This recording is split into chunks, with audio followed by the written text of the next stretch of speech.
तुमच्या घरात हे का ते का मला हे सांगा, याच्या अगोदर ज्या समाजाला तुम्ही आरक्षण दिलं त्यांना हे विचारलं का तुमच्या घरात काय आहे, तुमच्या घरात कोण नोकरीला, कोण संडासला जातं, कोण मुताला जातं, कोण हागाला जातं, तुम्ही सगळ्या गोष्टी इथं विचारून राहिले आणि आज तुम्ही बाकी समाजासाठी केला का? मराठा समाजासाठीच का?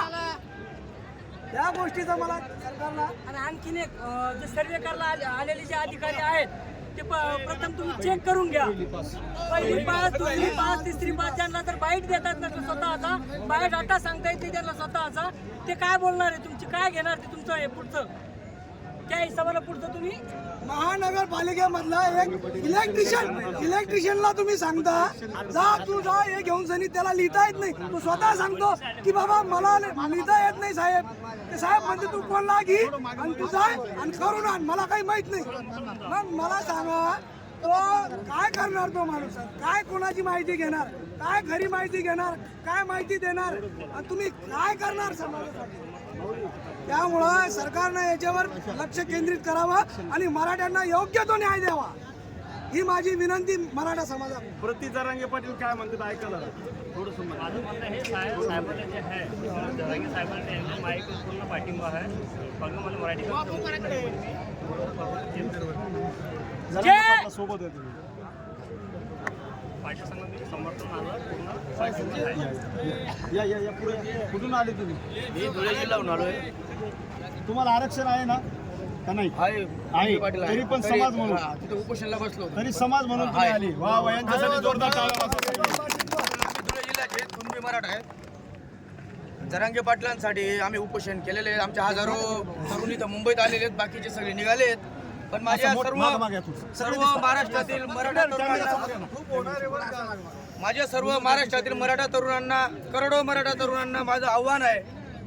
मी सुद्धा एक शिवसेनेचं काम करतो, पण थोडे दिवस प्रत्येक पक्षाचे जे आपले मराठा तरुण आहेत सगळ्यांनी थोडे दिवस झेंडे बाजूला ठेवा. मी लहानपणापासून माझी जिंदगी गेली.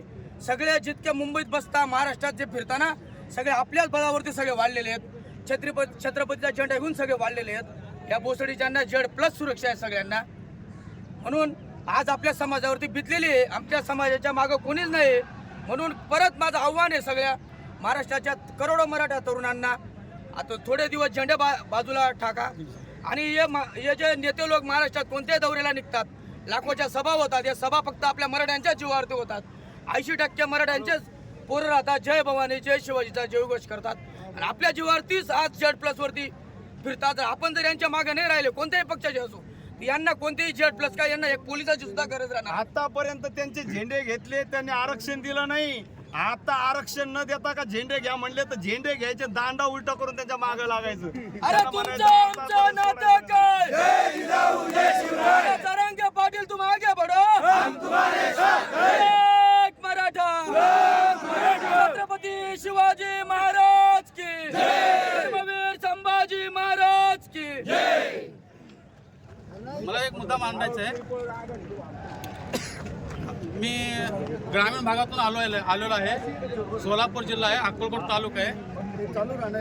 मला माझी जरा मातृभाषा जरा कर्नाटक बॉर्डरवरून आल्यामुळं माझी मातृभाषा थोडं कारणिक जास्त आहे. असल्या कारणाने जरा मला माझं समजून घ्या. महाराष्ट्रातलं प्रत्येक मराठा कुटुंबातील प्रत्येक प्रमुख व्यक्ती या आंदोलनामध्ये सहभागी झालेला आहे.